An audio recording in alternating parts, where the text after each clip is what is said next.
السلام عليكم ورحمة الله ومرحبا بكم في فيديو جديد على قناتكم صديق لورنين.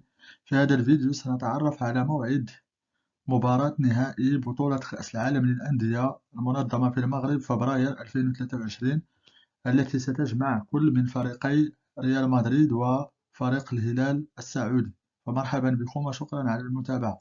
قبل الخوض في تفاصيل المباراة النهائية، لا بأس من التذكير بنتائج مباراتي نصف النهائي، حيث فاز فريق الهلال السعودي في المباراة الأولى على فريق فلامينغو بثلاثة أهداف مقابل هدفين، فيما تفوق فريق ريال مدريد الإسباني على فريق الأهلي المصري بأربعة أهداف مقابل هدف وحيد.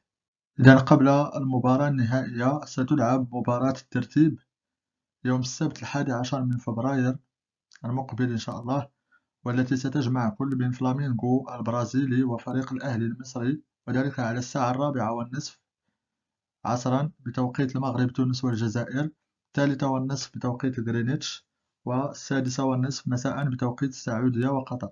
أما المباراة النهائية والتي ستجمع كل من الهلال السعودي وفريق ريال مدريد فستلعب في نفس اليوم السبت 11 من فبراير، وذلك على الساعة 8 مساء بتوقيت المغرب تونس والجزائر، 10 مساء بتوقيت السعودية وقطر، وستكون منقولة على قناة الرياضية TNT وقناة SSC السعودية وشاهد VIP.